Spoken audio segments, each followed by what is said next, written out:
keep going through the year, we can find our way across the river of poverty. The river of poverty. Or the river, and then up the cliffs of despair. So we've 3 album names world now. of melancholia. Sulking in the Shed, The River of Poverty, and The Cliffs of Despair. Despair. They're the first three tracks on the album. It's going to be an amazing album.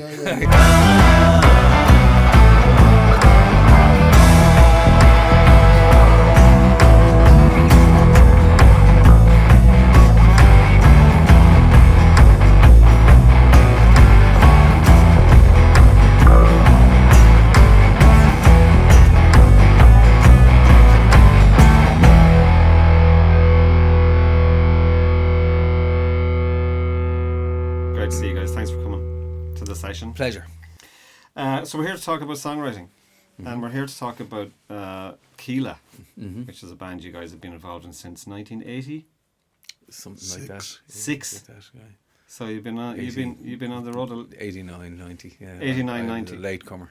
So you guys have been on the road a very long time. Yeah. And writing songs for a very long time. Yeah.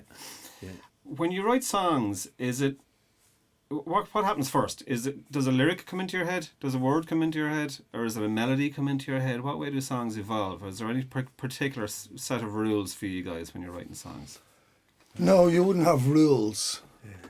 You know, now sometimes I do little word plays. I do it a lot. I'm always listening to a phrase and I get it and I'll turn it around. Can't remember what phrase I was at the other day now. You know, it's probably written somewhere in my pocket. Yeah. I might have that phrase and I'll turn it around. Yeah. I might see, can I attach anything to it? So I'm kind of at that all the time anyway. Yeah. So you're always kind of lyrically, you're always thinking. Yeah. You're always thinking phrases. It's kind of almost a poetic. Yeah, making process for couplets you. or something. You know. Yeah. Remember, I was stuck in the middle of a song, and sometimes I can be stuck. I was stuck for a year. I was asking everybody. I was asking, what was it? Oh well, what can you do? Yeah. What's the next line? I remember I was stuck on that. And it was. I'm dying to hear what the next line was. Well, interestingly, like, and so sometimes to get away from being stuck in my own head, I thought it's better if I just start asking everybody else, because other people because I used to walk a lot to try and write them, you know, just again to stop sitting at a table. Yeah. Or, you know, recently it's driving, because I'm driving everywhere. Yeah. So, you know, if I get to drive on my own, it gives me time to go through everything in my head. But, so, oh well, what can you do? It took me a long time to get the next line. And eventually Owen Dillon gave me the next line. What was it? Well, it was take off me sock and piss in me shoe. Yeah. Do you know, and I had 100. Is that the song now? Oh, it's in the song, yeah. Oh well. Is it in Irish or English? It's in English. Take off my sock and piss in my shoe. Man is the cheek been turned now. Man is the fist unfolded. Man is the lesson taught unlearned. Man is the weight bent shouldered. Long before you came to be. Long before you came to be. Long before you became to be. Here. So you learn to read and write, and you learn to tell the time. And then you learn to walk and you learn to talk. You learn to reason why. Go at your ease, boy. Go do as you please. Prove your point and say your piece. Hold your temper, hold your tongue. Wait for the moment to come and it'll come. And then raise the road before you. Raise the road before you. Got to go raise the road before you. Go, on you go. Raise the road before you. Raise the road before you. Got to go raise the road before you. Go, Man is the hero born now. Man is the dream been stolen. Man is the bridge been built and born. Man is the heart been broken. Long before you came to be. Long before you came to be. Long before you became to be. Here. So you learn to shape your face. And you learn to tie your own shoelace. You learn to choose how to win and lose. You learn your place in the human race. So go stay on your feet. Match what you need. Go sleep, drink, eat, and take your seat. Fight your corner. Stand your ground, throw your shape, and don't back down, and then raise the road before you. Raise the road before you. Got to go raise the road before you. Go, on you go. Raise the road before you. Raise the road before you. Got to go raise the road before you. Go, and on you go.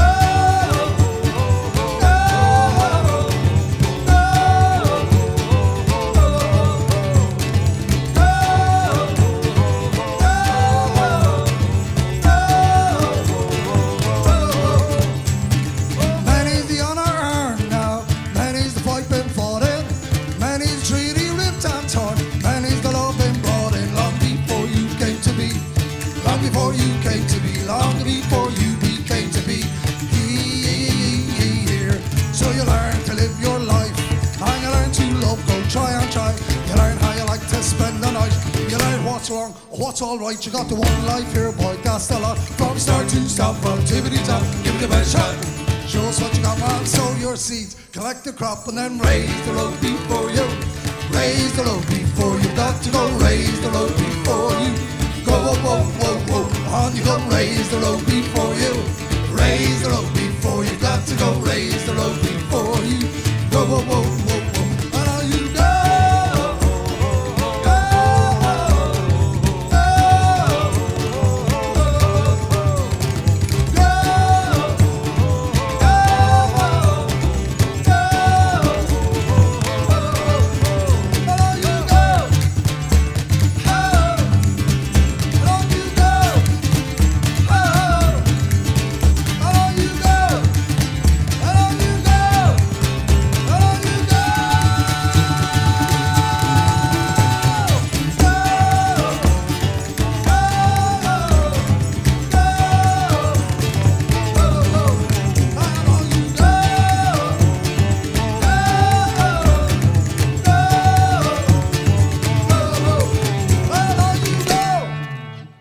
So I suppose one of my questions is how long on average does it take you to write a song, which is kind of a strange one because you just said... It depends on the song. Yeah, yeah. You know, because then another song I have a girl and a boy. Like what I did, because like I said, I really did actively work on 3 or 4 projects in the last couple of years. We had this big rehearsal room. I was in there every day. Yeah. And I was really trying to push myself and failing. And I've been failing for the last few years. It's a terrifying thing to notice in yourself going, shit, this isn't happening. Are you noticing kind of a writer's block effectively? Some kind of thing like that, yeah.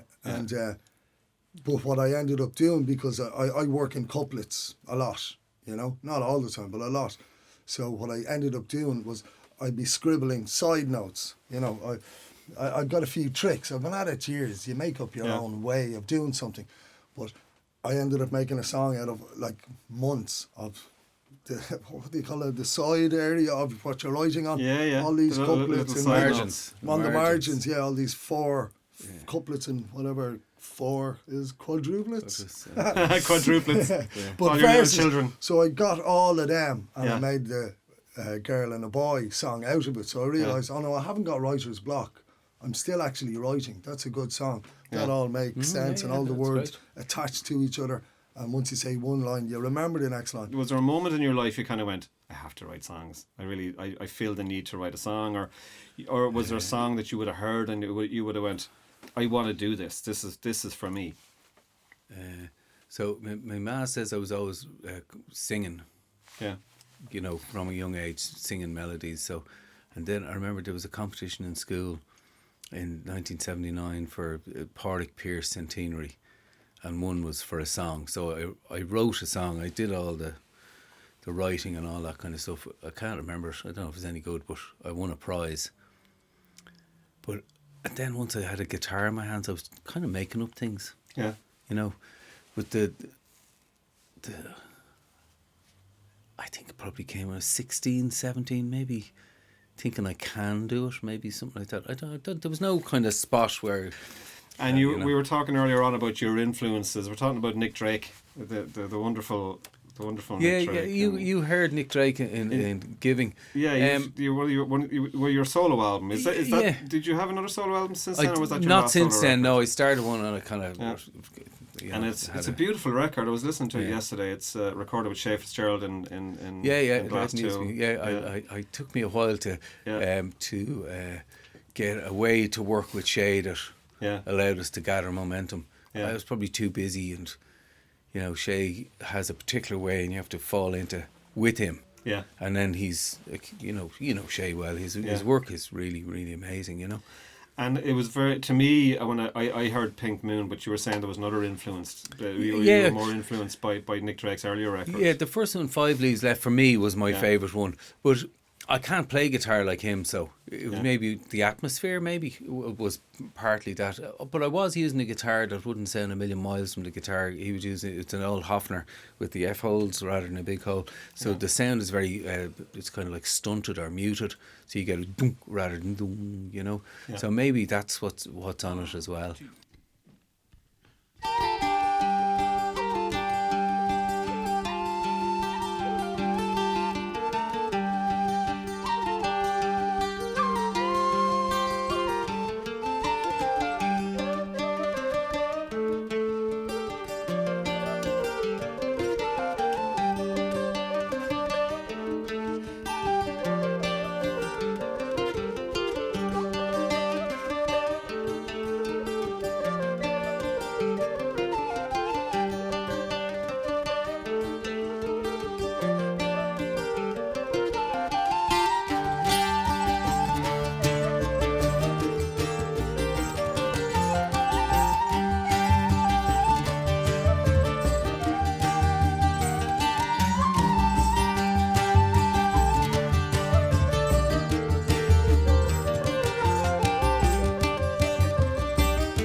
You know, sometimes the song that stands out is when somebody sits with a guitar and sing it, and it can go from there to a big song.